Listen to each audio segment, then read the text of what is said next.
اعوذ باللہ من الشیطان الرجیم بسم اللہ الرحمن الرحیم رب اشرح لی صدری ویسر لی امری واحلل عقدۃ من لسانی یفقہوا قولی ربنا زدنا علما اللہم فقہنا فی الدین ربی یسر ولا تعسر وتمم بالخیر۔ انشاءاللہ آج سورۃ البقرہ کی آیت نمبر 230 سے ہم شروع کریں گے۔ ارشاد باری تعالی ہے، اعوذ باللہ من الشیطان الرجیم فَإِن طَلَّقَهَا فَلَا تَحِلُّ لَهُ مِن بَعْدُ حَتَّى تَنكِحَ زَوْجًا غَيْرَهُ فَإِن طَلَّقَهَا فَلَا جُنَاحَ عَلَيْهِمَا أَن يَتَرَاجَعَا إِن ظَنَّا أَن يُقِيمَا حُدُودَ اللَّهِ وَتِلْكَ حُدُودُ اللَّهِ يُبَيِّنُهَا لِقَوْمٍ يَعْلَمُونَ۔ ترجمہ، پھر اگر وہ اسے طلاق دے دے، یعنی تیسری مرتبہ طلاق دے دے، تو وہ اس کے بعد اس کے لیے حلال نہ ہوگی جب تک وہ اس کے علاوہ کسی اور دوسرے شوہر سے نکاح کرے، یعنی نکاح نہ کرے جب تک حلال نہیں ہوگی، دوسرے شوہر سے جب تک نکاح نہ کرے حلال نہیں ہوگی۔ پھر اگر وہ دوسرا شخص اس کو طلاق دے دے تو ان دونوں پر کوئی گناہ نہیں کہ وہ دونوں آپس میں رجوع کر لیں، اگر وہ دونوں سمجھیں کہ دونوں اللہ تعالیٰ کی حدود قائم رکھ سکیں گے، اور یہ اللہ تعالیٰ کی حدود ہیں جنہیں وہ ان لوگوں کے لیے بیان کرتا ہے جو علم رکھتے ہیں۔ تو ہم لوگ پچھلے 2 کلاسز سے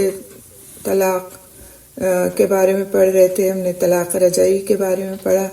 کہ 2 طلاقوں تک طلاق رجعی کی گنجائش ہے، یعنی رجوع کیا جا سکتا ہے دوبارہ۔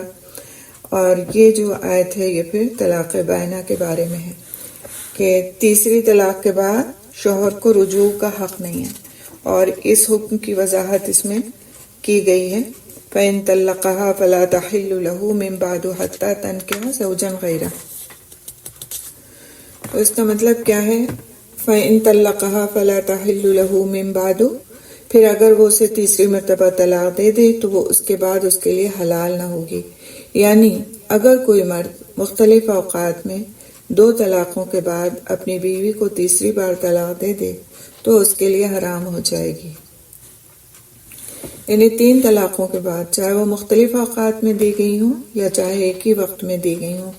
3 کے بعد پھر رجعت کا حق باقی نہیں رہتا۔ حتیٰ تنکحہ زوجن غیرہ، جب تک وہ اس کے علاوہ کسی دوسرے شوہر سے نکاح نہ کرے، یعنی جب تک وہ عورت دوسرے شوہر سے صحیح نکاح نہ کرے اور وہ اس سے اپنا شوہر بیوی کا تعلق قائم نہ کرے، یعنی اس کے بعد جس شوہر کے نکاح میں وہ تھی، تو جب تک اب 3 طلاقوں کے بعد وہ دوسرے شوہر سے نکاح نہ کرے اور اس کے ساتھ جسمانی تعلق قائم نہ کرے، وہ پہلے شوہر سے اب نکاح نہیں کر سکتی۔ طلاق کے بعد ایک عورت اپنے شوہر کے لیے حلال نہیں رہتی، یعنی 3 طلاقوں کے بعد۔ سیدہ عائشہ رضی اللہ تعالیٰ عنہ نے بیان کیا کہ ایک شخص نے اپنی بیوی کو 3 طلاق دے دی تھی، ان کی بیوی نے دوسری شادی کر لی، پھر دوسرے شوہر نے بھی انہیں شوہر بیوی کے جسمانی تعلق سے پہلے انہیں طلاق دے دی۔ رسول اکرم صلی اللہ علیہ وسلم سے سوال کیا گیا، کیا پہلا شوہر اب ان کے لیے حلال ہے کہ اس سے دوبارہ شادی کر لیں؟ نبی صلی اللہ علیہ وسلم نے فرمایا نہیں، یہاں تک کہ وہ یعنی شوہر ثانی اس کا مزہ چکھے جیسا کہ پہلے نے چکھا تھا، یعنی کہ ایک جسمانی تعلق جو شوہر بیوی کا ایک دوسرے پر حق ہے، اس کے بغیر اگر دوسرے شوہر نے طلاق دے دی ہے تو پھر بھی پہلے شوہر سے نکاح جائز نہیں، اور یہ صحیح بخاری کی روایت ہے۔ تیسری بار طلاق کے بعد عورت پہلے شوہر کے لیے کب حلال ہوتی ہے، اس کی وضاحت فَإِن طَلَّقَهَا سے یعلمون کی روشنی میں ہم دیکھیں گے انشاءاللہ۔ فَإِن طَلَّقَهَا، پھر اگر وہ دوسرا شخص اس کو طلاق دے، یعنی اگر عورت طلاق کے بعد اپنی آزاد مرضی سے گھر والوں کی اجازت سے کہیں اور نکاح کر لیتی ہے، لیکن پھر نباہ نہیں ہوتا اور دوسرا شوہر اسے طلاق دے دیتا ہے اور عورت کی عدت پوری ہو جاتی ہے، تو ان دونوں پر کوئی گناہ نہیں کہ وہ دونوں آپس میں رجوع کر لیں، یعنی وہ عورت اپنے پہلے شوہر سے نکاح کر لے۔ ان دونوں پر یعنی پہلے شوہر اور اس کی بیوی پر کوئی گناہ نہیں کہ وہ ایک دوسرے سے رجوع کر کے نکاح کر لیں، یعنی باہمی رضامندی سے، کیونکہ تراجعا جو لفظ ہے اس سے پھر دونوں کا رجوع مراد ہے، یعنی ایک نہیں کہ شوہر نے 4 رجوع کر لیا، دونوں اگر چاہیں تو۔ ان ظنا ان یقیما حدود اللہ، تو یہ جو الف ہے، ظنا کا الف، یقیما کا الف، یہ اس بات کی طرف ہے کہ دونوں کی مرضی، دونوں کا رجوع کرنا، یعنی اگر وہ دونوں سمجھیں کہ دونوں اللہ تعالیٰ کی حدود قائم رکھ سکیں گے، اور اس کی صورت یہ کہ شوہر اور بیوی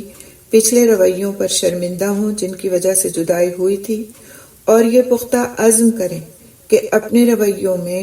تبدیلی لا کر ایک دوسرے کے حقوق ادا کریں گے، تو ایک دوسرے سے رجوع کرنے میں کوئی گناہ کی بات نہیں ہے۔ طلاق کے بعد دوسری بار اپنے شوہر کے لیے حلال ہو جانا اسی طرح جائز ہے، کسی سازشی نکاح سے نہیں۔ تو اگر انہیں یہ گمان ہو کہ گزشتہ رویے برقرار رہیں گے تو پھر ان پر گناہ ہوگا کہ وہ پھر سے نکاح کریں۔ وَتِلْكَ حُدُودُ اللَّهِ، اور یہ اللہ تعالیٰ کی حدود ہیں، یعنی اس کی شریعت ہے جس کو اس نے مقرر فرمایا ہے۔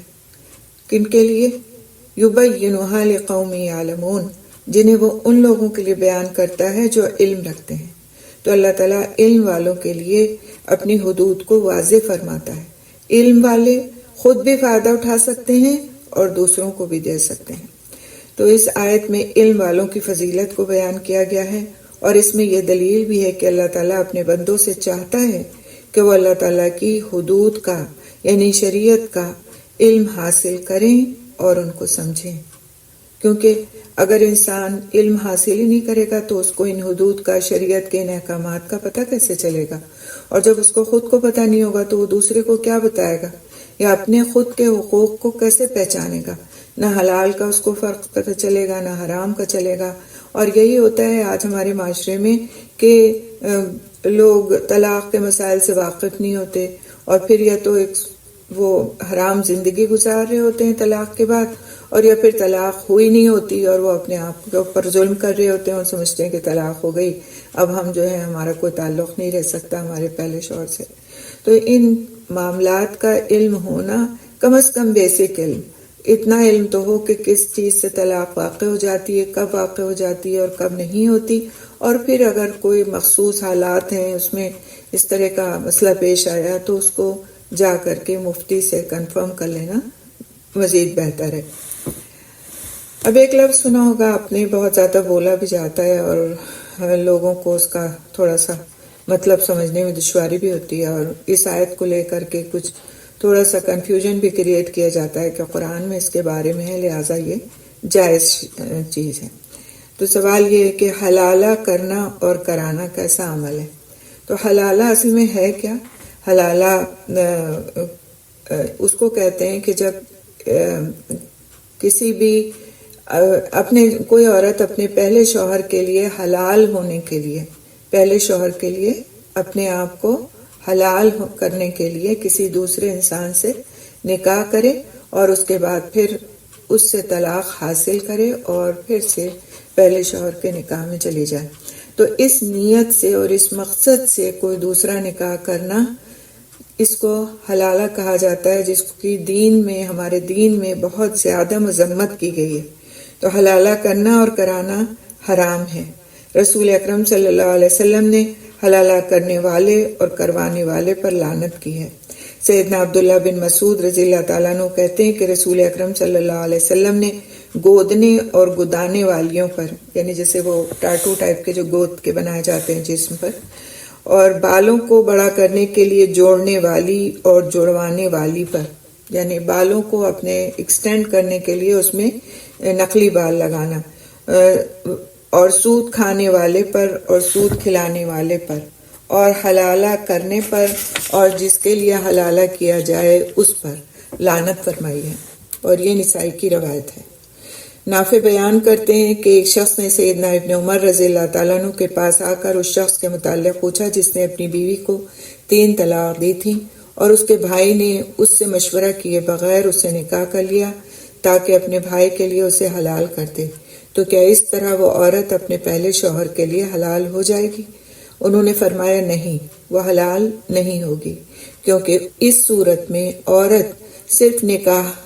نکاح رغبت سے ہی حلال ہوتی ہے۔ یہ صورت جو تم نے بیان کی ہے اسے ہم رسول صلی اللہ علیہ وسلم کے زمانے میں زنا شمار کرتے تھے، اور یہ مستدرک حاکم کی روایت ہے۔ سیدنا عمر رضی اللہ تعالیٰ عنہ فرمایا کرتے تھے کہ اگر میرے پاس کوئی حلالہ کرنے والا یا کروانے والا لایا گیا تو میں ان دونوں کو رجم کروا دوں گا، یعنی ان کو وہ سزا دوں گا جو ایک زانی مرد اور ایک زانی عورت کو، زانی شادی شدہ مرد اور شادی شدہ عورت کو دی جاتی ہے جنہوں نے زنا کا ارتکاب کیا ہو۔ تو حلالہ کرنا اس آیت سے بالکل ثابت نہیں ہوتا، بلکہ ایک صورتحال بیان کی گئی ہے کہ اگر یہ صورت پیش آتی ہے کہ کسی نے اپنی بیوی کو طلاق دے دی اور اب عدت گزار 3 طلاقیں دے دیں، اور اب عدت گزارنے کے بعد وہ ظاہر ہے اپنے پہلے شوہر کے لیے تو جائز نہیں رہی، اب اس نے ایک دوسری شادی کی، اور اس شادی کے بعد کچھ صورتحال ایسی پیش آئی کہ اس کے دوسرے شوہر نے بھی اس کو طلاق دے دی، تو اس شوہر کی طلاق کے بعد کی عدت گزارنے کے بعد وہ عورت اپنے پہلے شوہر سے باہمی رضامندی کے تحت، مثال کے طور پر ان کے بچے ہیں، اب ان کو عقل آئی ہے کہ انہوں نے غلط کر لیا ایسا کر کے، یا کچھ بھی کوئی ایسی صورتحال تھی جس میں طلاق ہو گئی تھی اور اب بعد میں سمجھ آئی کہ ایسا نہیں ہونا چاہتا، تو اب چونکہ وہ عورت 3 طلاقوں کے بعد ایک دوسرے شخص سے نکاح کر چکی، اس کے ساتھ جسمانی تعلق قائم کر چکی، پھر اس شوہر نے بھی اس کو طلاق دے دی، تو عدت کے بعد اس کے لیے جائز ہوگا کہ وہ اپنے پہلے شوہر سے باہمی رضامندی کے تحت اپنا نکاح کر سکتی ہے۔ تو یہ ایک جائز صورتحال بتائی گئی کہ اگر ایسا ہو تو ایسا کیا جا سکتا ہے۔ اس کا مطلب یہ نہیں ہے کہ 3 طلاقوں کے بعد حلالہ کروا لیا جائے اور پھر اس کے بعد میں جو ہے تو پہلے شوہر کے لیے اس کو دوبارہ سے حاضر کر دیا جائے۔ یہ اس آیت کا مطلب نہیں ہے، جس کو غلط طریقے سے انٹرپریٹ کر کے یہ مطلب نکالا جاتا ہے، کیونکہ یہ ایک عورت پر ایک طرح سے ظلم ہے کہ اس کو ایک ایسے مقصد کے لیے استعمال کیا جائے کہ پھر سے اس پر زور زبردستی کی جائے۔ اس میں نیت غلط ہے، اس میں مقصد غلط ہے، اس میں طریقہ کار غلط ہے، اس میں ایک طرح سے عورت پر زیادتی ہے کہ اسے بالکل استعمال کی چیز سمجھا جائے اور پھر اس کو اپنے لیے دوبارہ جائز کرنے کے لیے اس پر ظلم و زیادتی کی جائے۔ لہٰذا اسلام اس بات کو بالکل فیور نہیں کرتا کہ حلالے کے ذریعے سے کسی غلط نیت اور مقصد سے کسی دوسرے کے ساتھ عورت کی شادی کی جائے، نکاح کیا جائے اور پھر سے اس سے طلاق دلوائی جائے، اور پھر اس کے بعد اس طلاق کے بعد اپنے لیے اس بیوی کو جائز کر لیا جائے جس کو اس سے پہلے طلاق دے کر کے خود ہی اپنے ہی کام کے ذریعے ناجائز بنا لیا گیا تھا۔ تو دین ہمارا کسی بھی طرح سے عورت کی نفسیات یا عورت کے جذبات سے کھیلنے والا دین نہیں ہے، بلکہ وہ اس کے جذبات، اس کی نفسیات، اس کی شخصیت کا احترام کرنا سکھاتا ہے کہ وہ کوئی کھلونا نہیں ہے کہ اس کے ساتھ آپ نے جب چاہے کھیل کیا، جب چاہے اس کے جذبات اور احساسات کو کچل کر آپ نے اس کو گھر سے باہر کر دیا، اور اس کے بعد جو ہے اس کو اپنی مرضی کے مطابق دوبارہ ایک استعمال کی چیز سمجھ کر دوسرے کے حوالے کیا اور پھر سے اپنے لیے اس کو جائز قرار دے دیا۔ تو یہ چیز اسلام میں سخت مذمت کا باعث ہے۔ اگلی آیت ہم دیکھتے ہیں انشاءاللہ تعالی، آیت نمبر 231، طلاق سے متعلق ہی یہ بھی آیت ہے۔ اعوذ باللہ من الشیطان الرجیم، وَإِذَا طَلَّقْتُمُ النِّسَاءَ فَبَلَغْنَ أَجَلَهُنَّ فَأَمْسِكُوهُنَّ بِمَعْرُوفٍ أَوْ سَرِّحُوهُنَّ بِمَعْرُوفٍ وَلَا تُمْسِكُوهُنَّ ضِرَارًا لِتَعْتَدُوا وَمَن يَفْعَلْ ذَلِكَ فَقَدْ ظَلَمَ نَفْسَهُ وَلَا تَتَّخِذُوا آيَاتِ اللَّهِ هُزُوًا وَاذْكُرُوا نِعْمَةَ اللَّهِ عَلَيْكُمْ وَمَا أَنزَلَ عَلَيْكُم مِّنَ الْكِتَابِ وَالْحِكْمَةِ يَعِظُكُم بِهِ وَاتَّقُوا اللَّهَ وَاعْلَمُوا أَنَّ اللَّهَ بِكُلِّ شَيْءٍ عَلِيمٌ۔ اور جب تم اپنی عورتوں کو طلاق دو پس وہ اپنی عدت کو پہنچ جائیں تو اچھے طریقے سے انہیں روک لو یا اچھے طریقے سے انہیں چھوڑ دو، اور انہیں تکلیف دینے کے لیے نہ روکے رکھو تم زیادتی کرو، اور جو ایسا کرے تو یقیناً اس نے اپنی جان پر ظلم کیا۔ اور اللہ تعالیٰ کی آیات کو مذاق نہ بناؤ، اور اپنے اوپر اللہ تعالیٰ کی نعمت کو یاد کرو اور جو کتاب و حکمت میں سے اس نے تم پر نازل کیا وہ تمہیں اس کے ساتھ نصیحت کرتا ہے، اور اللہ تعالیٰ سے ڈرو اور جان لو یقیناً اللہ تعالیٰ ہر چیز کو خوب جاننے والا ہے۔ تو اس آیت کا شان نزول پہلے ہم دیکھیں گے انشاءاللہ۔ ابن جریر رحمۃ اللہ علیہ نے اوفی کے ذریعے سے سیدنا ابن عباس رضی اللہ تعالیٰ عنہ سے روایت کیا ہے کہ آدمی اپنی بیوی کو طلاق دیتا تھا، پھر عدت پوری ہونے کے بعد اس سے رجوع کر لیتا تھا، اس کے بعد پھر اسے طلاق دے دیتا تھا، اسی طرح اس کو نقصان پہنچاتا اور لٹکائے رکھتا تھا۔ اس پر اللہ تعالیٰ نے یہ آیت اتاری اور یہ طبری کی تفسیر سے ماخوذ ہے۔ اب سوال یہ اٹھتا ہے کہ مطلقہ سے حسن سلوک کے حکم کی وضاحت جو کی گئی ہے اس کو ہم دیکھیں گے، وہ کیا وضاحت ہے۔ یہ وَإِذَا طَلَّقْتُمُ النِّسَاءَ فَبَلَغْنَ أَجَلَهُنَّ فَأَمْسِكُوهُنَّ بِمَعْرُوفٍ أَوْ سَرِّحُوهُنَّ بِمَعْرُوفٍ، یہ پوری آیت آخر تک، اس کی روشنی میں انشاءاللہ اس بات کو ہم دیکھیں گے کہ کس طرح مطلقہ سے یعنی طلاق یافتہ عورت سے حسن سلوک کرنے کی بات کہی جا رہی ہے۔ تو اللہ سبحانہ تعالیٰ نے مردوں کو مطلقہ سے حسن سلوک کا حکم دیتے ہوئے فرمایا وَإِذَا طَلَّقْتُمُ النِّسَاءَ، اور جب تم اپنی عورتوں کو طلاق دو، یعنی جب آپ اپنی بیویوں کو 1 یا 2 رجعی طلاق دے چکے ہوں، فَبَلَغْنَ أَجَلَهُنَّ، پس وہ اپنی عدت کو پہنچ جائیں یعنی اپنی عدت پوری کرنے کے قریب ہوں، فَأَمْسِكُوهُنَّ بِمَعْرُوفٍ، تو اچھے طریقے سے انہیں روک لو۔ اچھے طریقے سے روکنے سے مراد ہے کہ بسانے کے لیے رجوع کر لو اور ان کے حقوق پورے کرو، یعنی ابھی وہ عدت کے اندر ہی ہیں اور ان کو 1 طلاق ہوئی ہے یا 2 طلاقیں ہوئی ہیں، تو مردوں کو کیا چاہیے کہ ان کو اچھے طریقے سے روک لیں، اس نظریے سے کہ اب وہ اپنی پچھلی غلطی کا اعادہ نہیں کریں گے، نہیں لوٹائیں گے، اور ان کو اچھے طریقے سے اپنے پاس رکھیں گے اور ان کے حقوق پورے کریں گے۔ یا پھر کیا کریں، وَسَرِّحُوهُنَّ بِمَعْرُوفٍ، دونوں جگہ معروف کی بات آئی ہے، اچھے طریقے سے۔ معروف کا مطلب کیا ہے؟ اچھے طریقے سے، یا تو روک لی جائیں اور یا پھر کیا کیا جائے، یا اچھے طریقے سے انہیں چھوڑ دو۔ یعنی یہ جو بات پہلے آئی تھی نا کہ لٹکا کے مت رکھو، یا تو انہیں روک لو بسانے کی نیت سے کہ اب آئندہ ان کے ساتھ زیادتی نہیں کی جائے گی، دوبارہ انہیں طلاق کے مرحلے سے نہیں گزارا جائے گا، اور یا پھر یہ کہ ان کو اچھے طریقے سے چھوڑ دو۔ تو اچھے طریقے سے چھوڑنے سے مراد یہ ہے کہ رجوع کیے اور نقصان پہنچائے بغیر چھوڑ دیں، اور اس کا حق یعنی مہر اور اس کو تحائف میں جو دے چکے ہو، اس کا جہیز، اس کی جائیداد اور اس کے علاوہ جو کچھ دے سکتے ہو دے دلا کر باعزت طریقے سے رخصت کرو، جیسا کسی مہمان کو رخصت کیا جاتا ہے۔ آج کیا ہوتا ہے؟ طلاق دینے کے بعد کیا رویہ ہوتا ہے؟ جو کچھ ہوتا ہے عورت کے پاس، اس کے تن پہ اگر ایک معمولی اس کی کوئی بھی زیور کی شکل کی بھی کوئی چیز ہوتی ہے، اسے بھی کھینچ کر اتار کے،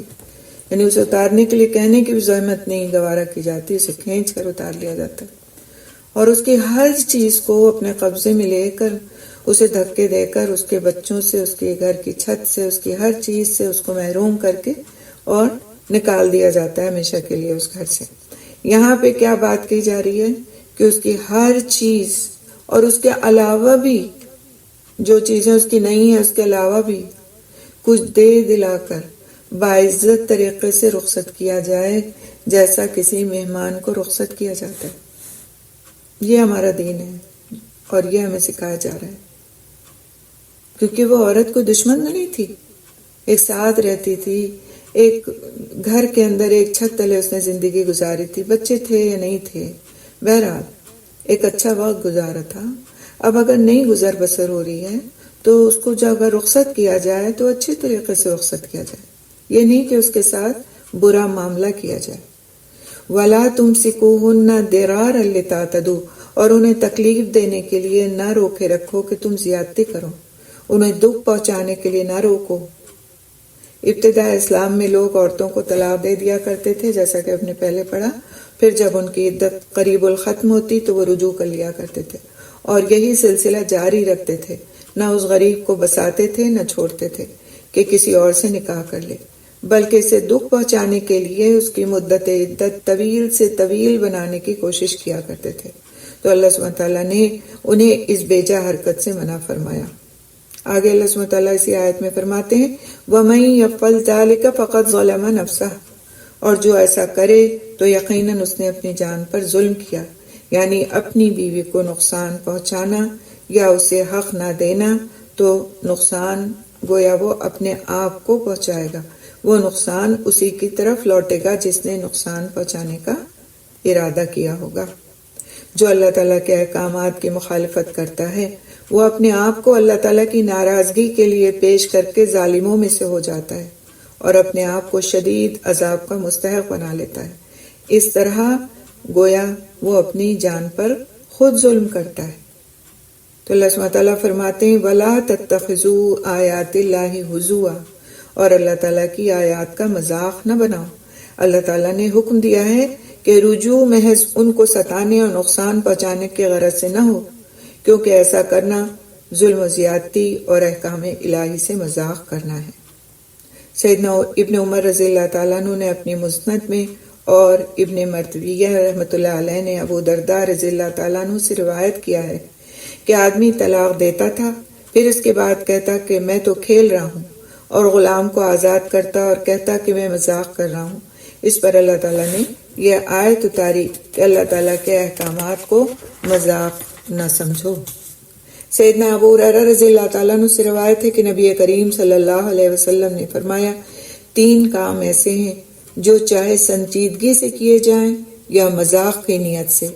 وہ نافذ العمل ہوتے ہیں، یعنی کہ ان کا حکم نافذ ہو جاتا ہے۔ نکاح، طلاق اور بیوی سے رجوع کرنا، یہ تینوں کام ایسے ہیں کہ پھر چاہے یہ مذاق میں کیے جائیں یا سنجیدگی سے کیے جائیں، دونوں حالتوں میں یہ واقع ہو جاتے ہیں، اور یہ ابو داؤد اور ترمذی کی روایت ہے۔ اللہ سبحانہ تعالیٰ کے احکامات کی فرما برداری نہ کرنا دراصل ان کا مذاق اڑانا ہے۔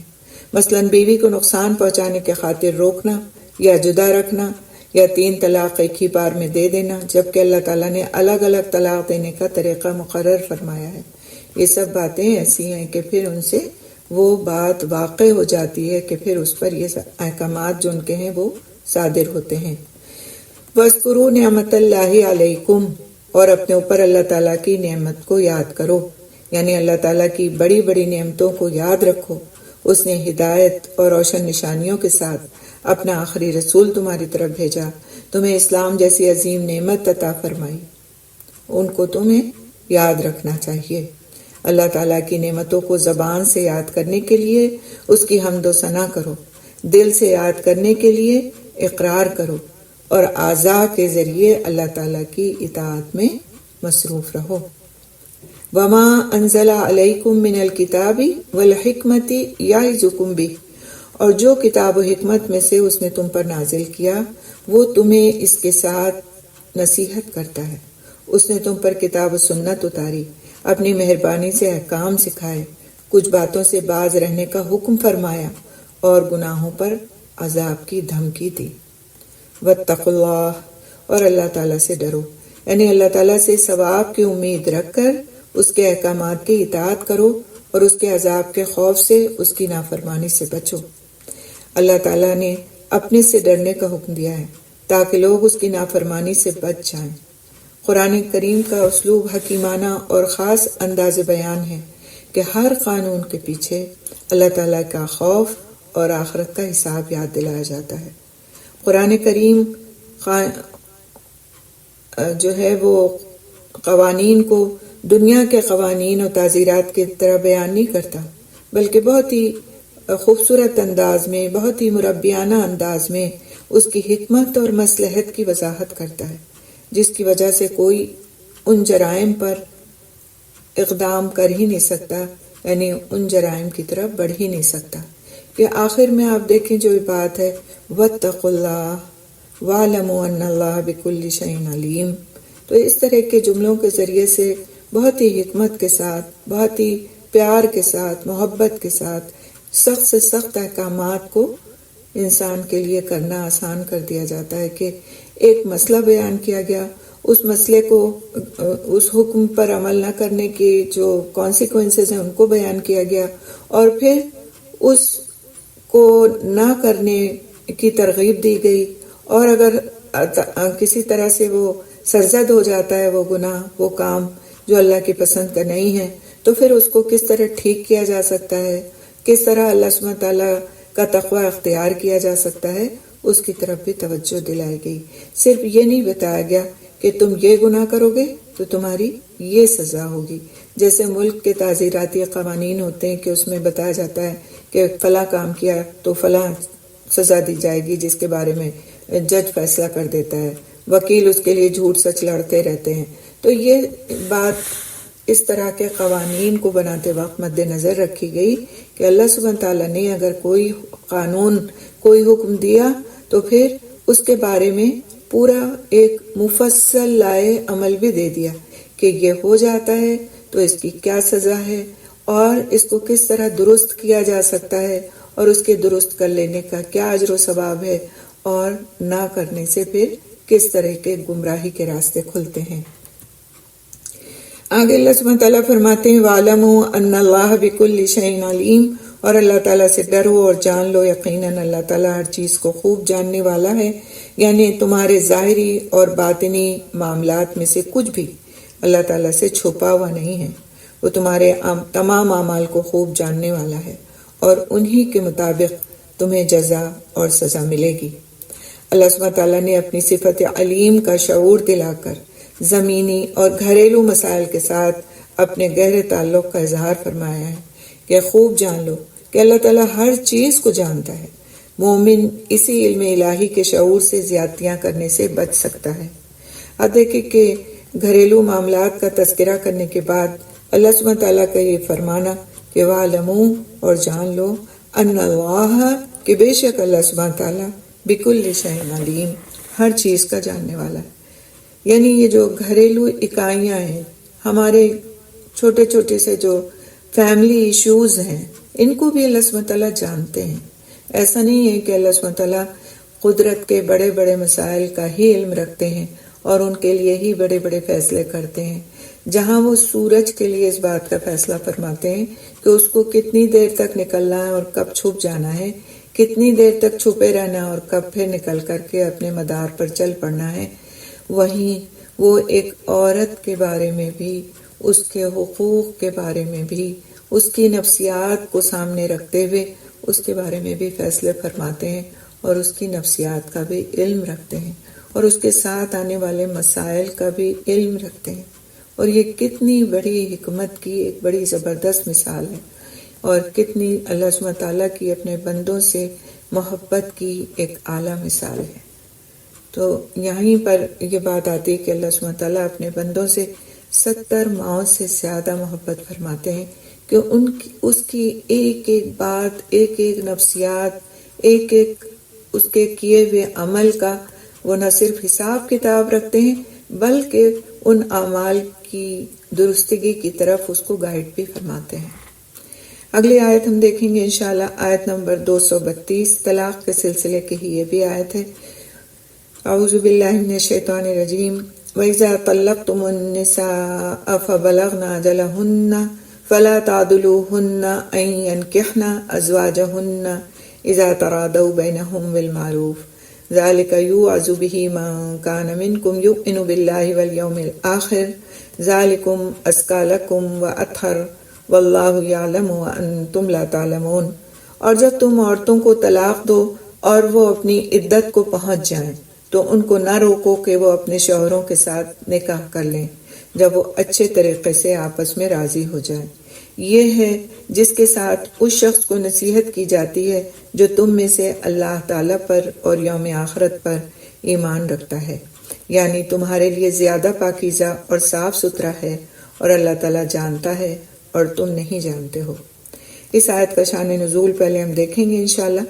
معقل بن یسار رضی اللہ تعالیٰ عنہ فرماتے ہیں کہ انہوں نے نبی کریم صلی اللہ علیہ وسلم کے زمانے میں اپنی بہن کی شادی ایک مسلمان شخص سے کر دی۔ وہ اس کے یہاں کچھ عرصے تک رہیں، پھر اس نے انہیں ایسی طلاق دی کہ اس کے بعد ان سے رجوع نہ کیا۔ یعنی طلاق دی، عدت گزر گئی، رجوع نہیں کیا، یہاں تک کہ عدت کی مدت ختم ہو گئی۔ پھر دونوں کے دلوں میں ایک دوسرے کی خواہش و چاہت پیدا ہوئی اور دوسرے پیغام نکاح دینے والوں کے ساتھ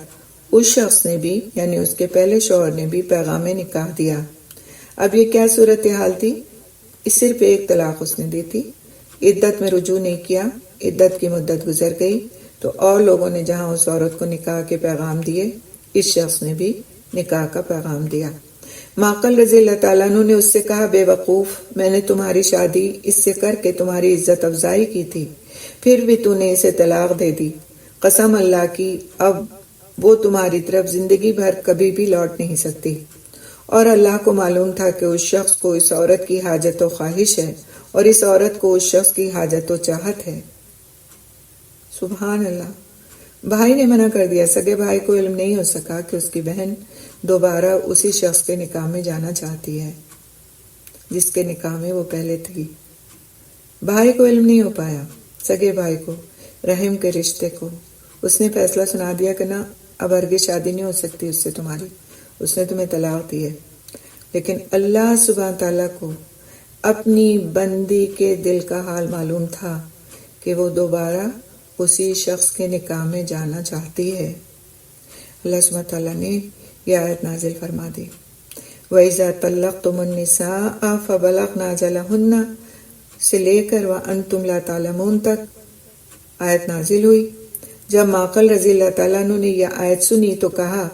اب اپنے رب کی بات سنتا ہوں اور اطاعت کرتا ہوں، اور یہ کہہ کر بلایا اور کہا، میں تمہاری شادی دوبارہ کیے دیتا ہوں اور تجھے عزت بخشتا ہوں، اور یہ ترمذی کی روایت ہے۔ سبحان اللہ، پہلے انہوں نے غیرت کے تحت کہ یہی وہ شخص ہے جس نے میری بہن کو چھوڑ دیا ہے، اب نہیں کروں گا میں دوبارہ یہ نکاح کا پیغام کیوں دے رہا، میری بہن کے اور بھی نکاح کے پیغام ہے، میں کسی سے بھی کر دوں گا، اس کی شادی اس شخص سے نہیں کروں گا، منع کر دیا انہوں نے۔ اٹ از بٹ نیچرل کہ انسان جو ہے اس طرح کے غیرت کے میں الجھ جائے،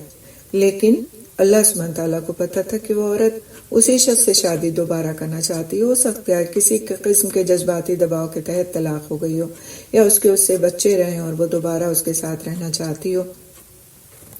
اللہ سبحانہ تعالیٰ نے یہ آیت نازل فرما کر اس مسئلے کو آسان فرما دیا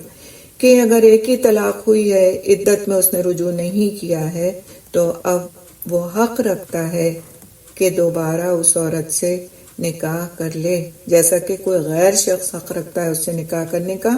اسی طرح اس کا سابقہ شوہر بھی پہلی طلاق اور دوسری طلاق کے بعد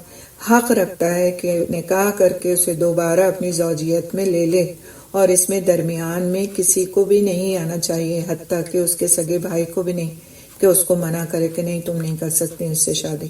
جیسا کہ عام ہمارے معاشرے میں رواج ہے کہ اگر ایسا کوئی کرنا چاہتا ہے، اپنی فیملی لائف کی اصلاح کرنا چاہتا ہے، اپنی غلطی کا ازالہ کرنا چاہتا ہے، تو خاندان والے اسے نہیں کرنے دیتے، کہ ہرگز نہیں۔ عورت کو بھڑکاتے ہیں کہ اب پھر جاؤ گی ایسے شخص کے ساتھ، کہ اب پھر سے تم اس کے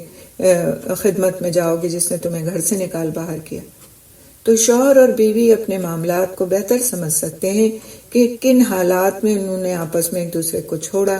کس طرح سے ان کے بچوں کے لیے ضروری ہے کہ وہ دوبارہ اپنی انا کی قربانی کر کے ایک ساتھ ہو جائیں اور ان بچوں کے مسائل کو حل کریں جو ان کے الگ ہونے کی وجہ سے پیدا ہونا شروع ہو گئے ہیں۔ تو یہ چیز وہ خود زیادہ سمجھ سکتے ہیں بنسبت دوسروں کے جن کو صرف اپنی عزت عزیز ہے۔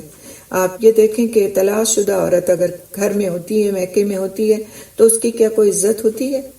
کوئی اس کے ساتھ بہتری کا معاملہ کر رہا ہوتا ہے؟ ایک بوجھ کی طرح ہوتی ہے۔ لیکن اگر وہ اپنے شوہر کی طرف دوبارہ لوٹنا چاہتی ہے تو گھر والے اسے عزت کا مسئلہ بنا کر اسے لوٹنے نہیں دیتے، اور پھر اگر وہ اپنی زبردستی کر لیتی ہے، اپنے پھر سے جانا چاہتی ہے، تو کہہ دیتے ہیں کہ اب واپس نہیں آنا، میکے کے دروازے ہمیشہ کے لیے تم پر بند ہیں۔ تو اس طرح کا ایموشنل بلیک میل کر کے اس کو اللہ کے حکم سے گویا روک دیتے ہیں، جو کہ نہیں ہونا چاہیے۔ اب یہاں سوال یہ اٹھتا ہے کہ عورت کے ولی کو نکاح میں مزاحمت نہ کرنے کا حکم دیا گیا ہے۔ اس کی وضاحت ہم دیکھیں گے کہ وَإِذَا طَلَّقْتُمُ النِّسَاءَ سے تعلمون تک کی جو آیت ہے اس میں کیا بات کہی گئی۔ سیدنا ابن عباس رضی اللہ تعالیٰ عنہ فرماتے ہیں کہ یہ آیت اس کے بارے میں ہے جو اپنی عورت کو 1 یا 2 طلاقیں دے دیتا ہے، پھر اس کی عدت گزر جاتی ہے، پھر دونوں باہمی رضامندی سے نیا نکاح کرنا چاہتے ہیں، لیکن عورت کے ولی مزاحمت کرتے ہیں، تو اللہ سبحانہ تعالیٰ نے انہیں اس مزاحمت سے منع فرمایا ہے۔ اللہ رب العزت نے فرمایا وَإِذَا طَلَّقْتُمُ النِّسَاءَ فَبَلَغْنَ أَجَلَهُنَّ، اور جب تم عورتوں کو طلاق دو اور وہ اپنی عدت کو پہنچ جائیں، اور جب تم عورتوں کو طلاق دو 1 یا 2 اور وہ اپنی عدت کو پہنچ جائیں، یعنی عدت پوری ہو جائے، تو ان کو نہ روکو۔ فَلَا تَعْضُلُوهُنَّ أَن يَنكِحْنَ أَزْوَاجَهُنَّ إِذَا تَرَاضَوْا بَيْنَهُم بِالْمَعْرُوفِ، یعنی تو ان کو نہ روکو کہ وہ اپنے شوہروں کے ساتھ نکاح کر لیں جب وہ اچھے طریقے سے آپس میں راضی ہو جائیں۔ شرط کی بات کیا ہے؟ جب وہ اچھے طریقے سے آپس میں راضی ہو جائیں، یعنی شوہر اور بیوی دونوں سچے دل سے ازدواجی زندگی کا نئے سرے سے آغاز کرنا چاہیں، تو اسلام کا موقف یہ ہے کہ اولیاء طلاق پر غصے اور نفرت کی وجہ سے میاں بیوی کو تجدید نکاح سے نہیں روکنا چاہیے، یعنی جو ولی ہیں عورت کے، انہیں غصے اور نفرت کی وجہ سے میاں بیوی کو نیا نکاح کرنے سے نہیں روکنا چاہیے۔ عدت ختم ہونے کے بعد عورت کو دوسرے نکاح کا حق حاصل ہے،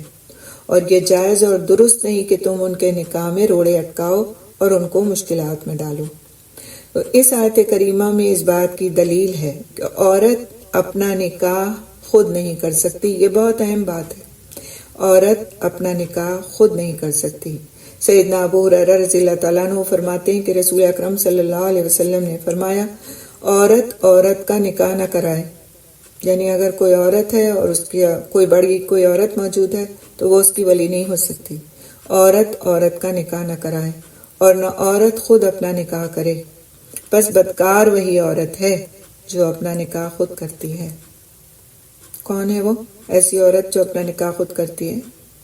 بغیر ولی کی موجودگی میں؟ اس کو بدکار کہتا ہے ہمارا دین، اور یہ ابن ماجہ کی روایت ہے۔ ذالک یوعظ بہ، یہ ہے جس کے ساتھ نصیحت کی جاتی ہے، یعنی نکاح سے روکنے اور مشکل میں ڈالنے سے بچنے کی تمہیں نصیحت کی جاتی ہے۔ آگے اسی آیت میں اللہ سبحانہ تعالیٰ فرماتے ہیں من کان منکم یؤمن باللہ والیوم الآخر، اس شخص کو جو تم میں سے اللہ پر اور یوم آخرت پر ایمان رکھتا ہے۔ یہ نصیحت ان لوگوں کے لیے ہے جو اللہ تعالیٰ کی وعیدوں پر، اس کے عذابوں پر اور جزا و سزا پر یقین رکھتے ہوں۔ حقیقت یہ ہے کہ متقی مومن ہی رسم و رواج اور غیرت کو بالائے طاق رکھ کر اللہ تعالیٰ کی شریعت کے آگے جھکتے ہیں، ورنہ اپنے آپ کو، اپنے ایموشنز کو، اپنے جذبات کو آگے رکھنے والے پھر شریعت کے آگے نہیں جھکتے۔ اسی آیت میں اللہ سبحانہ تعالیٰ آگے فرماتے ہیں ذالکم ازکا لکم، یہی تمہارے لیے زیادہ پاکیزہ ہے۔ یہ عمل یعنی نکاح میں رکاوٹ ڈالنے سے بچنا تمہارے لیے زیادہ نفع مند ہے، یعنی اس بات سے کہ بجائے اس کے کہ تم نکاح میں روڑے اٹکاؤ، تمہارے لیے یہ بات زیادہ بہتر ہے کہ تم اس میں آسانی پیدا کرو اور اس میں رکاوٹ ڈالنے سے بچو، تو یہ زیادہ پاکیزہ عمل ہے۔ وَأَطْهَرَ، اور صاف ستھرا ہے، یعنی گناہوں کی گندگی سے بچنے کے لیے زیادہ صاف ستھرا ہے یہ عمل تمہارا کہ تم نکاح اگر عورت اپنے پہلے شوہر سے کرنا چاہتی ہے تو اس میں رکاوٹ نہ ڈالو، یعنی عورت کا نکاح کی تجدید کرنا تمہارے لیے اس سے زیادہ پاک اور نفع مند ہے جو عورت کا ولی سمجھتا ہے، یعنی نکاح نہ کرنا، درست اور نکاح سے روکنا، پہلی طلاق کا انتقام لینا۔ ان سب سے زیادہ بہتر کیا بات ہے کہ وہ عورت کی خواہش کے مطابق اس کا نکاح اس کے پہلے شوہر سے کر دے۔ تو اس سے مراد یہ ہے کہ اگر آپ شوہر اور بیوی کے دوبارہ نکاح کے لیے رکاوٹ نہیں بنیں گے تو آپ کے دلی معاملات پاکیزہ رہیں گے، تلخی مٹ جائے گی، بدگمانیاں ختم ہو جائیں گی، ظاہری طور پر بھی پاکیزگی ملے گی اور معاملات سنور جائیں گے، بہتر ہو جائیں گے اور بہترین تزکیے اور پاکیزگی کا ذریعہ ہاتھ آ جائے گا۔ واللہ یعلم، اور اللہ تعالیٰ جانتا ہے، یعنی اللہ سبحانہ تعالیٰ جانتا ہے کہ کس چیز میں لوگوں کے لیے نفع اور اصلاح ہے. اب انتم لا تعلمون، اور تم نہیں جانتے. تم تو اپنی لا علمی کو بھی نہیں جانتے کہ تم لا علم ہو ان باتوں سے. یعنی اگر ولی سمجھتا ہے کہ نکاح نہ کرنے میں شوہر اور بیوی کی مصلحت ہے تو اسے اللہ تعالیٰ جانتا ہے اور تم نہیں جانتے. اسی لیے اللہ تعالیٰ کی اطاعت کرو، کیونکہ وہ تمہارا بھلا چاہتا ہے، تمہارے بھلے کا تم سے زیادہ علم رکھتا ہے، تمہارے مصالح پر قادر ہے، یعنی تمہارے آپس کی لڑائیوں کو میں صلح کرانے پر قادر ہے اور ان کو تمہارے لیے آسان بنا دیتا ہے. اب سوال یہ اٹھتا ہے کہ کیا ولی کی اجازت کے بغیر نکاح نہیں ہوتا؟ تو ولی کی اجازت کے بغیر نکاح نہیں ہوتا. رسول اکرم صلی اللہ علیہ وسلم نے فرمایا لا نکاح الا بولی، ولی کے بغیر نکاح نہیں ہوتا. سیدہ عائشہ رضی اللہ تعالیٰ عنہ فرماتی ہیں کہ رسول اکرم صلی اللہ علیہ وسلم نے فرمایا جو عورت اپنے ولی کے بغیر نکاح کرتی ہے اس کا نکاح باطل ہے، اس کا نکاح باطل ہے. اگر اس سے صحبت ہوئی ہے تو اس کی شرمگاہ کے حلال کرنے کے عوض اس کے لیے حق مہر ہے. اگر وہ اختلاف کریں تو جس کا کوئی ولی نہیں بادشاہ اس کا ولی ہے، یعنی پھر حکومت کا سربراہ اس کا ولی ہے اس صورت میں جب کوئی اسلامی حکومت ہے. اور یہ جامع ترمذی کی روایت ہے. اس سے یہ بھی پتہ چلتا ہے کہ عورت کے ولیوں کو عورت پر جبر کرنے کی اجازت نہیں. عورت کی رضامندی کو پیش نظر رکھنا ضروری ہے. جس طرح ولی کی موجودگی ضروری ہے اسی طرح عورت کی رضامندی بھی نکاح کے لیے ضروری ہے. کوئی ولی اپنے اختیارات کا استعمال کر کے کسی عورت کی زبردستی شادی نہیں کر سکتا. اگر ولی عورت کی رضامندی کے بغیر زبردستی نکاح کر دے تو اسلام عورت کو کیا حق دیتا ہے؟ اس کو ہم دیکھیں گے. اگر عورت کا ولی زبردستی نکاح کر دے تو اسلام عورت کو یہ حق دیتا ہے کہ عدالت کے ذریعے نکاح فسخ کروا لے، یعنی ختم کروا لے. اگر ولی زبردستی کرے اور لڑکی کے مفادات کے مقابلے میں اپنے مفادات کو ترجیح دے تو اسلام عورت کو کیا حق دیتا ہے؟ اسلام عدالت کے ذریعے ایسے ولی کو حق ولایت سے محروم کر کے دور کے ولی کے ذریعے یا عدالت خود ولی بن کر اس عورت کے نکاح کا فرض انجام دے گی. تو دور کا ولی کیا ہوگا اور قریب کا ولی؟ یعنی باپ کی موجودگی میں چچا ولی نہیں ہو سکتا. لیکن اگر باپ غلط کام کر رہا ہے، زبردستی کر رہا ہے، اپنے مفادات کو آگے رکھ رہا ہے تو پھر جو اس کا حق ہے، اصل حق ہے کہ وہ ولی ہو، اس سے اس کو محروم کر کے پھر دوسرے ولی کو اس کا حق دے دیا جائے گا کہ وہ ولی کی صورت میں لڑکی کی رضامندی کے مطابق اس کی شادی کا فریضہ انجام دے. تو اگر ولی آپس میں لڑ پڑے تو پھر عورت کا ولی کون ہوگا؟ تو اس کا جواب یہ ہے کہ اگر وہ اختلاف کریں تو جس کا کوئی ولی نہیں بادشاہ اس کا ولی ہے، یعنی حکومت وقت اس کی ولایت کا فریضہ انجام دے گی. ولیوں کے آپس میں لڑنے سے کیا مراد ہے؟ تو ولیوں کے آپس میں لڑنے سے مراد ایسے جھگڑے کرنا ہے جس کی وجہ سے بالغ لڑکی کے نکاح میں رکاوٹ آ جائے. اگر کوئی عدالت لڑکی کے حق میں محض اس لیے فیصلہ کر دے کہ وہ بالغ ہے اور اس کی رائے یا فیصلہ اس کے باپ کے مقابلے میں زیادہ صحیح ہے تو پھر ایسے فیصلے کی کیا حیثیت ہے؟ اگر کوئی عدالت لڑکی کے حق میں محض اس لیے فیصلہ کر دے کہ وہ بالغ ہے اور اس کے رائے یا فیصلے کو اس کے باپ کے مقابلے میں زیادہ صحیح قرار دے دیا جائے تو ایسے فیصلے غیر صحیح ہیں. عدالتوں کو خیر خواہ والدین کے حق ولایت کو ختم نہیں کرنا چاہیے. تو پھر یہاں پر اس بات کی وضاحت ہو جاتی ہے کہ کورٹ میرجز کا ہمارے دین میں کورٹ میرجز کی کوئی جگہ نہیں ہے، کیونکہ ولایت کا حق بہرحال باپ کو حاصل ہے، الا یہ کہ وہ زبردستی کرے تو پھر اس کے احکامات الگ ہو جاتے ہیں. اور جو بات کہی گئی کہ حکومت کی بات، اب حکومت اسلامی نہیں ہے تو پھر اس صورت میں کیا حیثیت ہوگی؟ تو اس کے لیے کسی مفتی سے رجوع کیا جا سکتا ہے کہ لڑکی پر زبردستی کی جا رہی ہے باپ اس سے اس کے جو اجازت کا حکم ہے یا اس کی خوشی کا حکم ہے اس سے دستبردار اس کو کرنا چاہتا ہے، اس پہ زبردستی کر رہا ہے، تو پھر ایسے وقت میں مفتی فیصلہ کرے گا کہ اس لڑکی کا ولی کس کو بنایا جائے،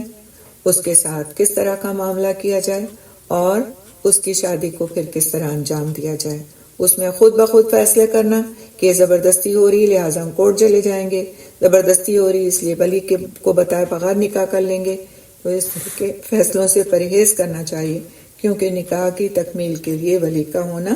ضروری ہے۔ تو ایسے سلسلوں میں پھر بہتر صورت یہی کہ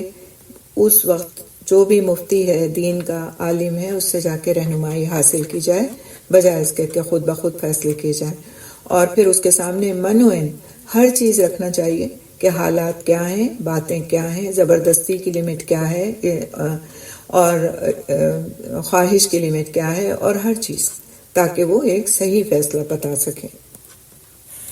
اگلی آیت ہم دیکھتے ہیں انشاءاللہ تعالیٰ، یہ بھی ایک بہت اہم آیت ہے جو رضاعت کے متعلق ہے۔ طلاق کے متعلق آیات یہاں پر مکمل ہوتی ہیں اور ایک دوسرا موضوع شروع ہوتا ہے۔ اعوذ باللہ من الشیطان الرجیم، بسم اللہ الرحمن الرحیم۔ والوالدات یرضعن اولادہن حولین کاملین لمن اراد ان یتم الرضاعہ وعلی المولود لہ رزقہن وکسوتہن بالمعروف لا تکلف نفس الا وسعها لا تضار والدة بولدها ولا مولود له بولده وعلى الوارث مثل ذلك فإن أرادا فصالا عن تراض منهما وتشاور فلا جناح عليهما وإن أردتم أن تسترضعوا أولادكم فلا جناح عليكم إذا سلمتم ما آتيتم بالمعروف واتقوا الله واعلموا أن الله بما تعملون بصير۔ ترجمہ، اور مائیں اپنی اولاد کو پورے 2 سال دودھ پلائیں۔ کتنے سال؟ 2 سال۔ کوئی لڑکے اور لڑکی کی تخصیص نہیں رکھی گئی کہ لڑکے کی مدت رضاعت 2.25 سال ہے یا 3 سال ہے اور لڑکی کی 2 سال ہے، ایسا نہیں ہے، بلکہ قرآن کیا کہتا ہے؟ اور مائیں اپنی اولاد کو پورے 2 سال دودھ پلائیں، اب اولاد چاہے لڑکا ہو یا لڑکی ہو۔ یہ اس کے لیے ہے جو ارادہ رکھے کہ رضاعت کی مدت کو پورا کرے۔ رضاعت کی مدت کا مطلب کیا ہے؟ دودھ پلانے کی مدت۔ اور باپ کے ذمے ان عورتوں کو معروف کے مطابق کھانا اور کپڑے دینا ہے۔ کسی شخص کو اس کی طاقت سے زیادہ تکلیف نہیں دی جاتی، نہ کسی ماں کو اس کے بچے کی وجہ سے نقصان پہنچایا جائے اور نہ ہی باپ کو اس کے بچے کی وجہ سے تکلیف دی جائے، اور یہی ذمہ داری وارث پر بھی ہے۔ پھر اگر دونوں باہمی رضامندی اور باہمی مشورے سے دودھ چھڑانے کا ارادہ کریں تو بھی ان دونوں پر کوئی گناہ نہیں، اور اگر تم ارادہ کر لو کہ اپنے بچوں کو دودھ پلواؤ تو تم پر کوئی گناہ نہیں، جب معروف طریقے کے مطابق جو دینا ہو وہ تم ان کو پورا ادا کر دو، اور اللہ تعالیٰ سے ڈرو اور جان رکھو، یقیناً جو بھی تم کرتے ہو اللہ تعالیٰ اس کو خوب دیکھنے والا ہے۔ لمبی آیت ہے، اس لیے ہم اس کو تھوڑا تھوڑا کر کے سمجھنے کی کوشش کریں گے انشاءاللہ۔ سب سے پہلے ہم دیکھیں گے کہ 2 سال تک دودھ پلانے کی حکمت کی وضاحت آیت کے اس حصے میں کی گئی ہے۔ والوالدات یرضعن اولادہن حولین کاملین لمن اراد ان یتم الرضاعہ، اور مائیں اپنی اولاد کو دودھ پلائیں، اللہ تعالیٰ کا یہ امر ہے۔ اس سے معلوم ہوا کہ بچے کو دودھ پلانا ماں پر فرض ہے، خصوصاً جب بچہ اس کے علاوہ کسی دوسری عورت کا دودھ پینے کے لیے تیار نہ ہو تو ماں پر فرض ہے کہ وہ اسے دودھ پلائے۔ دوسری عورت سے بھی دودھ پلوایا جا سکتا ہے اس کو اجرت دے کے، جیسا کہ عربوں میں طریقہ تھا کہ شہروں میں رہنے والی مائیں اپنے بچوں کو گاؤں کی عورتوں کے سپرد کرتی تھیں، جیسا کہ آپ صلی اللہ علیہ وسلم کو بھی کیا گیا تھا کہ وہ ان کو دودھ پلائیں اور وہ گاؤں کی صاف ستھری فضا میں رہیں۔ بس اوقات ایسا ہوتا ہے کہ ماں کسی بیماری کے تحت اپنے بچے کو دودھ نہیں پلا سکتی، تو ایسے بچے کے لیے بھی یہ بات ہے کہ وہ کسی دوسری عورت سے اس کو دودھ پلوایا جائے تاکہ وہ اس قوت سے محروم نہ رہے جو ماں کے دودھ کی شکل میں اس کو زندگی کے ابتدائی ایام میں چاہیے ہوتی ہے۔ لہٰذا اور پھر اس عورت کے کیا حقوق ہوں گے جو دودھ پلائے گی، اس کو کیا دیا جائے گا، کس طرح دیا جائے گا، ان ساری چیزوں کی اس آیت میں وضاحت ہے۔ آگے اللہ سبحانہ تعالیٰ فرماتے ہیں حولین کاملین، پورے 2 سال۔ حول کا لفظ سال یا سال کے بڑے حصے کے لیے بولا جاتا ہے، اس لیے فرمایا کاملین یعنی پورے 2 سال۔ تو دودھ انسان کی پہلی خوراک ہے جس سے بچے کے ہونٹ آشنا ہوتے ہیں، اور یہ پہلی غذا ہے جو بچے کے جسم کی پرورش میں بیشتر حصہ لیتی ہے، اور اگر اسے زیادہ عرصے تک جاری رکھا جائے تو بعض اعضائے نشو و نما بالکل رک جائیں گے اور بچہ باوجود بڑھنے کے اور بڑا ہونے کے کمزور اور ناتواں رہے گا۔ یہی وجہ ہے کہ حیوانات بھی، جانور بھی 2 سال سے زیادہ بچوں کو دودھ نہیں پلاتے۔ امکان یہ تھا کہ ماں اپنی محبت کے تحت اس مدت کو وسیع کر دے، اس لیے قرآن حکیم نے جو بجائے خود شفا ہے 2 سال کی مدت کی بات طے کر دی۔ آگے اللہ سبحانہ تعالیٰ فرماتے ہیں لمن اراد ان یتم الرضاعہ،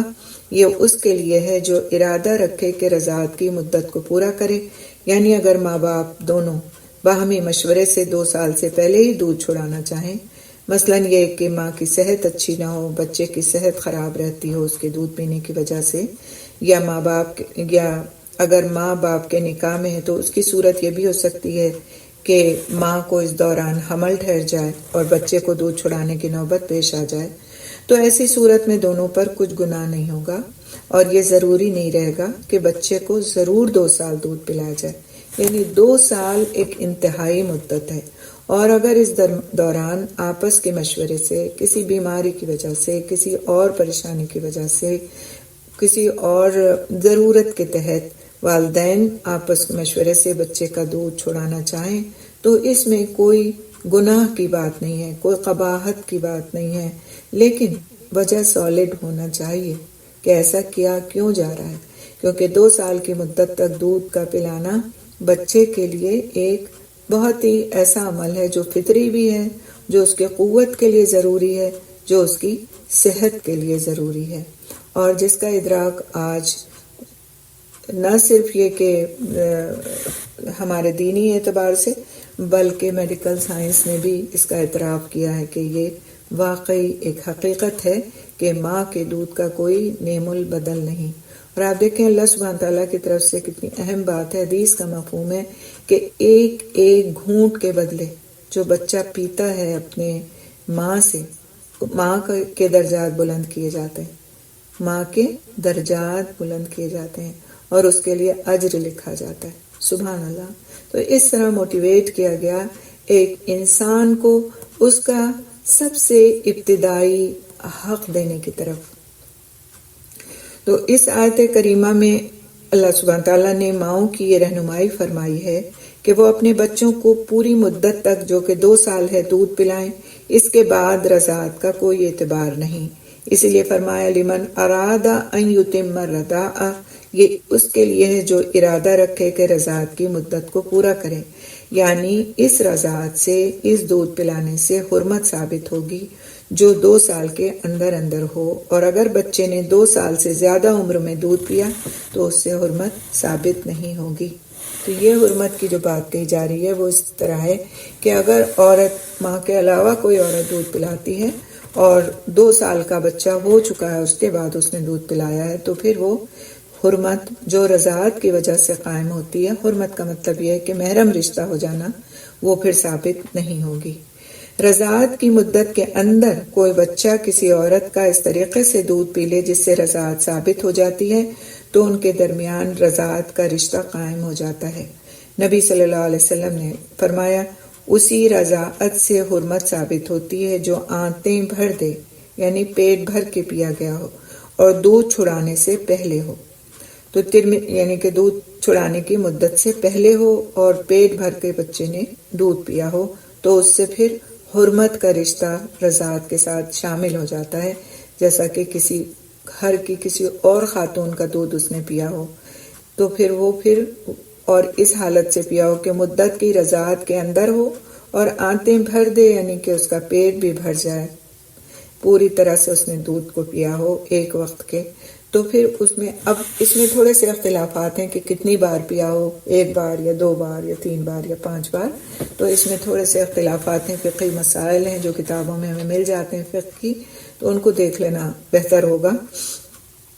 اور یہ ترمذی کی روایت ہے۔ تو پھر کیا ہے، ایک روایت میں ہے کہ رضاعت دودھ چھڑانے کے بعد نہیں، یعنی کہ دودھ کی مدت، اگر رضاعت کی مدت یعنی 2 سال کے بعد اگر کسی نے دودھ پیا ہے کسی عورت کا، تو پھر وہ رضاعت کی مدت میں شمار نہیں ہوگا، اس کا رضاعت دودھ چھڑانے کے بعد نہیں ہے، یعنی اس مدت کے ختم ہونے کے بعد نہیں ہے، یتیمی بلوغت کے بعد نہیں ہے، یعنی بالغ ہونے کے بعد پھر کسی بچے کو یتیم کے زمرے میں نہیں رکھا جا سکتا۔ جیسے ہمارے یہاں والدین نہیں ہوتے یا والد نہیں ہوتے، تو کوئی بوڑھا بھی ہو جائے تو کہا جاتا ہے یہ تو یتیم ہے، اور پھر ہم چاہتے ہیں کہ اس پر یتیم ہونے کے سارے احکامات کو لاگو کر دیا جائے، خواہ وہ کتنا بھی امیر کبیر ہے، لیکن یہ کہ اس کو یتیم کہہ کے تو اس کو یتیم کے حقوق دے دیے جائیں، اس کو زکوٰۃ دے دی جائے، اس کو صدقہ دے دیا جائے، کیونکہ وہ یتیم ہے۔ تو اب یہاں یہ بات کلیئر ہے کہ بلوغت کے بعد یتیمی کے زمرے سے انسان نکل جاتا ہے۔ ہاں وہ اگر غریب ہے،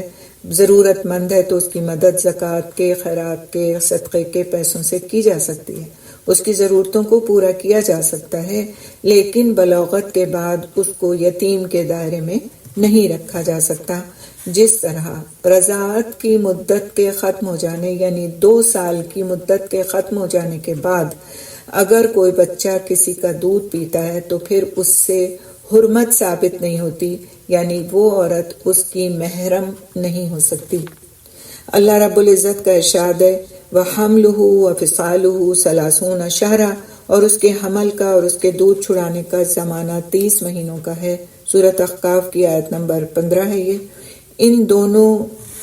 آیتوں سے یہ مسئلہ اخذ کیا گیا ہے کہ حمل کی کم سے کم مدت 6 مہینے ہے، اس مدت میں بچے کا پیدا ہونا ممکن ہے، یعنی 6 ماہ کے بعد بھی اگر کوئی بچہ پیدا ہوتا ہے تو ہو سکتا ہے، ظاہر ہے وہ جسمانی طور پر کمزور ہوگا اور اس کی میڈیکل کیئر کی جائے گی، لیکن 6 مہینے میں بھی بچے کی پیدائش ممکن ہے۔ 2 سال سے جو 2 سال سے کم دودھ پلانا چاہیے، اس کے لیے گنجائش ہے کہ رضاعت کی مدت کی تکمیل ضروری نہیں ہے، اس سے پہلے بھی بچے کا دودھ چھڑایا جا سکتا ہے۔ اب سوال یہ اٹھتا ہے کہ دودھ پلانے کی اجرت کا کیا حکم ہے، اور اس کی وضاحت ہم دیکھیں گے آیت کے اس حصے کی روشنی میں، لا تکلف نفس الا وسعها کی روشنی میں دیکھیں گے انشاءاللہ۔ وَعَلَى الْمَوْلُودِ لَهُ رِزْقُهُنَّ وَكِسْوَتُهُنَّ بِالْمَعْرُوفِ، اور باپ کے ذمے ان عورتوں کو معروف کے مطابق کھانا اور کپڑے دینا ہے، یعنی بچے کے باپ پر دودھ پلانے والی ماں کا نان و نفقہ اور لباس واجب ہے، یہ دودھ پلانے کی اجرت ہے، بالمعروف یعنی معروف کے مطابق، یعنی باپ کے حسب حال جتنی اس کی تنگی یا وسعت ہو۔ تو یہ حکم دودھ پلانے والی ماں، خواہ وہ اس کے نکاح میں ہو یا طلاق یافتہ، دونوں کو شامل ہے۔ بچہ ہے، چھوٹا ہے، دودھ پیتا بچہ ہے، طلاق ہو گئی ہے، تو بھی باپ نان نفقہ پورا کرے گا اس عورت کا جو اس کے بچے کو دودھ پلا رہی ہے۔ مولود لہو، اللہ تعالیٰ کا ارشاد دلالت کرتا ہے کہ بیٹا اپنے باپ کی ملکیت ہوتا ہے، کیونکہ وہ اسی کو عطا کیا گیا ہے، اور اس لیے کہ بیٹا در حقیقت باپ کی کمائی ہے، بس اس لیے باپ کے لیے جائز ہے کہ وہ اپنے بیٹے کا مال لے سکتا ہے، لے یعنی خواہ وہ راضی ہو یا نہ ہو، اس کے برعکس ماں مال نہیں لے سکتی، یعنی اجازت لینا چاہیے ماں کو اگر وہ اپنے بیٹے کی کوئی چیز لیتی ہے مال میں سے کوئی مال، لیکن باپ لے سکتا ہے، وہ اس کا مال، بیٹے کا مال اسی کا مال ہے۔ لا تکلف نفس الا وسعها، کسی شخص کو اس کی طاقت سے زیادہ تکلیف نہیں دی جاتی۔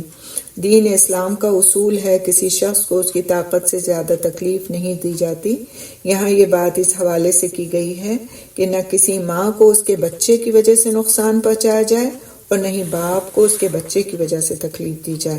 جیسا کہ فرمان الہی ہے کہ لازم ہے کہ خوشحال اپنی وسعت کے مطابق خرچ کرے، اور جس پر اس کا رزق تنگ کیا گیا ہے وہ اس میں سے خرچ کرے گا جو اللہ سبحانہ تعالیٰ نے اسے دیا ہے۔ اللہ تعالیٰ کسی کو تکلیف نہیں دیتا مگر اسی کی جو اس نے اسے دیا ہے۔ اور یہ سورۃ طلاق کی آیت نمبر 7 کا ترجمہ ہے، جو اس آیت کی ایک طرح سے جو احکامات ہیں ان میں مزید تقویت لاتا ہے۔ یعنی کسی غریب کو مالدار جیسا نان نفقہ دینے کا پابند نہیں کیا جائے گا، اور نہ ایسے شخص کو جس کے پاس نان نفقہ دینے کے لیے کچھ نہ ہو۔ یعنی معروف کے مطابق ان کو اس بات کا پابند کیا جائے گا کہ وہ نان نفقہ اس عورت کا دیں جو ان کے بچے کو دودھ پلا رہی ہے۔ کوئی غریب ہے وہ اپنی وسعت کے مطابق دے گا، جو وہ خود کھاتا ہوگا اپنے گھر میں اس کے مطابق دے گا، جو امیر ہے وہ اپنی وسعت کے مطابق دے گا، جو وہ اپنے گھر میں عام طور سے کھاتا پیتا ہوگا اسی حساب سے دے گا۔ تو طلاق ہو جانے کی صورت میں دودھ پیتے بچے اور ماں کی کفالت کے مسئلے کو اللہ سبحانہ تعالیٰ نے حل فرمایا ہے، اور وہ اس طرح کہ طلاق ہو جانے کی صورت میں اللہ تعالیٰ نے شوہر کو مطلقہ عورت اور دودھ پیتے بچے کی کفالت کا ذمہ دار ٹھہرایا ہے۔ بچے کا باپ نان نفقے اور لباس معروف طریقے سے فراہم کرے گا۔ بچے کی ماں سے حسن سلوک کیا جائے گا۔ اب یہ بات آتی کہ اگر عورت مرد کے نکاح میں ہے، کیا اس وقت عورت کو رضاعت کی اجرت دینا واجب ہے؟ تو یہ آیت کریمہ اس امر پر دلالت کرتی ہے کہ جب تک عورت مرد کے نکاح میں ہے اس وقت تک عورت کو رضاعت کی اجرت دینا واجب نہیں، سوائے نان نفقے اور لباس کے۔ نان نفقے اور لباس بھی مرد کے حسب حال اور حیثیت کے مطابق ہے، لیکن اگر کسی اور غیر عورت سے دودھ پلوایا جا رہا ہے تو پھر اس کو اس کی اجرت بھی جو طے کی جائے گی وہ دی جائے گی۔ بچے کی وجہ سے ماں اور باپ کو نقصان نہ پہنچایا جائے، اس کی کیا حکمت ہے، کیا بات یہ جو کہی گئی لا تضار سے لے کر بے ولدہی تک، اس کی روشنی میں ہم دیکھیں گے انشاءاللہ کہ اللہ تعالیٰ نے حکم دیا ہے کہ بچے کی وجہ سے نہ ماں کو نقصان پہنچایا جائے اور نہ باپ کو۔ یعنی ماں کو تکلیف پہنچانے سے مراد یہ ہے کہ ماں کو دودھ پلانے سے روک دیا جائے، یا ماں کو نان نفقہ، لباس اور اجرت وغیرہ جیسے واجبات ادا نہ کیے جائیں اور اسے زبردستی دودھ پلانے پر مجبور کیا جائے۔ یونس نے زہری سے بیان کیا ہے کہ اللہ سبحانہ تعالیٰ نے فرمایا کہ باپ اپنے بچے کی وجہ سے ماں کو نقصان نہ پہنچائے۔ اس کی صورت یہ ہے کہ مثلا باپ ماں کو دودھ پلانے سے روکے اور خواہ کسی دوسری عورت کو دودھ پلانے کے لیے مقرر کرے۔ یعنی ماں دودھ پلا سکتی ہے لیکن زبردستی اس سے اس کا بچہ لے کر کے کسی دوسرے سے دودھ پلوایا جائے، یہ گویا ماں کی حق تلفی ہے۔ اور جو بات یہ کہی گئی ولا مولود لہ بولدہ، اور نہیں باپ کو اس کے بچے کی وجہ سے تکلیف دی جائے، یعنی باپ کو نقصان پہنچانے کے لیے ماں بچے کو دودھ پلانے سے انکار کر دے یا اس سے اجرت سے زیادہ مطالبہ کرے جتنا اس کا حق ہے، اور اس طرح کے مزید نقصانات سامنے آتے ہیں جن سے منع کیا گیا۔ اب سوال یہ اٹھتا ہے کہ وارث کی ذمہ داری کیا ہے؟ وعلی الوارث مثل ذلک، اس کو ہم دیکھیں گے کہ اس سے کیا مراد ہے۔ یہی ذمہ داری وارث پر بھی ہے، یعنی باپ کے وفات پا جانے کے بعد یہ ذمہ داری وارثوں کی ہے کہ وہ بچے کی ماں کے حقوق صحیح طریقے سے ادا کریں تاکہ بچے کی پرورش متاثر نہ ہو اور ماں کو بھی تکلیف نہ ہو۔ یعنی جو ورثاء ہیں، اگر کسی ایسے حالات میں جب بچہ بھی چھوٹا ہے دودھ پیتا ہے، شوہر کا انتقال ہو گیا ہے، تو جو وارثین ہیں وہ بھی ماں کا اسی طرح خیال رکھنے کے ذمہ دار ہیں۔ اگر باپ وفات پا جائے تو جو اس کی جگہ بچے کا ولی ہو اسے یہ حق ادا کرنا ہوگا۔ یہ نہیں کہ باپ مر گیا تو بس تم چلو بچہ لو اور اپنے گھر جاؤ، میکے جاؤ، وہیں جا کے عدت گزارنا۔ تو اس کا حق بچے کا جو ہوگا بچے کی ماں کا وہ اس کو ادا کیا جائے گا، اور اس کو ولی وارث ادا کریں گے بچے کے۔ جب بچے کا باپ بھی نہ ہو اور مال بھی نہ ہو تو بچے کے وارث پر دودھ پلانے والی کا نان نفقہ واجب ہے جو باپ پر ہوتا ہے۔ اس آیت سے ثابت ہوتا ہے کہ خوشحال قریبی رشتہ داروں پر واجب ہے کہ اپنے تنگ دست اقربا کے نان و نفقے کا انتظام کریں۔ اب ایک اور سوال آتا ہے کہ 2 سال سے پہلے دودھ چھڑانے کی کیا شرط ہے؟ تو اس کی وضاحت اس آیت میں موجود ہے کہ 2 سال سے پہلے دودھ چھڑانے کی شرط یہ ہے کہ والد اور والدہ یا وارث اور والدہ باہمی رضامندی اور مشورے سے فیصلہ کریں۔ اللہ رب العزت نے فرمایا فَإِنْ أَرَادَا فِصَالًا، پھر اگر دونوں دودھ چھڑانے کا ارادہ کریں، تو یہاں پر خالی ماں کو اختیار نہیں دیا گیا، خالی باپ کو اختیار نہیں دیا گیا، خالی وارث یا ولی کو اختیار نہیں دیا گیا، بلکہ دونوں کی بات کہی گئی۔ پھر اگر دونوں دودھ چھڑانے کا ارادہ کریں، یعنی بچے کے ماں باپ 2 سال سے پہلے ہی بچے کا دودھ چھڑوانا چاہیں، ان تراد منہما، یعنی باہمی رضامندی سے دونوں اس بات پر راضی ہوں کہ دودھ چھڑا دیا جائے، و تشاور، اور باہمی مشورے سے، یعنی دونوں ماں باپ کا مشورہ ہو کہ بچے کے لیے دودھ چھڑانا درست ہے یا نہیں، فلا جناح علیہما، تو بھی ان دونوں پر کوئی گناہ نہیں۔ اگر بچے کی مصلحت ہو، دونوں راضی ہوں، تو اس میں کوئی گناہ کی بات نہیں کہ دودھ چھڑا دیا جائے، اور اگر دونوں میں سے ایک راضی ہو یا بچے کی مصلحت نہ ہو تو پھر دودھ چھڑانا جائز نہیں۔ ماں اپنی آزاد مرضی سے 2 سال سے پہلے دودھ نہیں چھڑا سکتی، ماں باپ باہمی مشورے سے 2 سال سے پہلے مخصوص حالات میں دودھ چھڑا سکتے ہیں۔ تو اس طرح ماں اور باپ دونوں کا حق ثابت ہوتا ہے، اور دونوں کے باہمی مشورے کی اہمیت ظاہر ہوتی ہے کہ بچے کے لیے فیصلے ماں اور باپ مل کر کریں گے، کوئی ایک جو ہے وہ اپنی مرضی نہیں چلائے گا، کیونکہ ماں کا بھی اسی طرح حق ہے جیسے باپ کا حق ہے۔ تو ایک اور سوال آتا ہے کہ ماں کے علاوہ کسی اور عورت سے دودھ پلوایا جا سکتا ہے؟ تو اس آیت میں اس کا جواب ہے وَإِنْ أَرَدْتُمْ أَن تَسْتَرْضِعُوا أَوْلَادَكُمْ، اور اگر تم ارادہ کر لو کہ اپنے بچوں کو دودھ پلواؤ، یعنی اگر تم نقصان پہنچائے بغیر، یعنی ماں کو نقصان پہنچائے بغیر بچے کی ماں کے بجائے کسی اور عورت سے دودھ پلوانا چاہو، فلا جناح علیکم اذا سلمتم ما آتیتم بالمعروف، تو تم پر کوئی گناہ نہیں جب معروف طریقے کے مطابق جو دینا ہو وہ تم ان کو پورا ادا کر دو، یعنی اگر دودھ پلانے والی عورت کو معروف طریقے کے مطابق ان کی اجرت عطا کر دو تو تم پر کوئی گناہ نہیں، یعنی ان سے دودھ پھر تم پلوا سکتے ہو۔ اگر ماں باپ اس پر راضی ہو جائیں کہ ماں کسی عذر سے دودھ نہیں پلا سکتی یا باپ کسی عذر سے دودھ نہیں پلوا سکتا، اور دونوں کسی اور عورت سے دودھ پلوانے پر راضی ہوں، اور باپ طلاق یافتہ ماں کو معروف کے مطابق اجرت ادا کر چکا ہو، تو کسی اور عورت سے دودھ پلوانے میں کوئی گناہ نہیں۔ ماں کے علاوہ کسی اور عورت سے دودھ پلانے کی اجازت ہے، مگر اس صورت میں جب کہ معاوضہ معروف طریقے کے مطابق ادا کر دیا جائے، یعنی اب عورت اس کے نکاح میں نہیں تھی، طلاق یافتہ تھی، تو اس کو اجرت بھی دی جائے گی، نان نفقہ بھی دیا جائے گا۔ اس کے باوجود اگر مرد یہ سب کچھ ادا کر دے اور اس کے علاوہ وہ چاہے کہ نہیں دودھ وہ اپنے بچے کو کسی اور عورت سے پلائے، تو وہ پلوا سکتا ہے اور اس عورت کو اس کی اجرت اور نان نفقہ دے سکتا ہے۔ سوال اب یہ آتا ہے کہ تقویٰ کے حکم کی جو بات اس میں کہی گئی وہ اس کی کیا ضرورت تھی یہاں پر، اور کیوں اس بات کو لایا گیا یہاں پہ کہ تقویٰ اختیار کریں، واتقوا اللہ، اور اللہ تعالیٰ سے ڈرو، اور ہر حال میں اللہ تعالیٰ سے ڈرتے رہو، وَاعْلَمُوا، اور جان رکھو، یعنی اس کا علم حاصل کرنا چاہیے اور معرفت رکھنی چاہیے، یعنی جو احکامات دیے گئے ہیں رضاعت کے تعلق سے، اس سے پہلے دیے گئے تھے طلاق کے تعلق سے، تو اس کا علم حاصل کرنا اور اس کی معرفت رکھنا ضروری ہے۔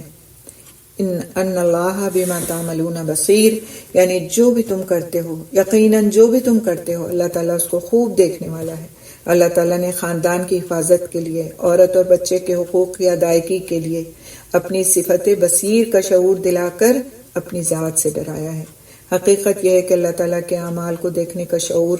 انسان کے اندر خوف پیدا کرتا ہے کہ اللہ سبحانہ تعالیٰ اس کو دیکھ رہا ہے، اس کے ہر عمل کو دیکھ رہا ہے۔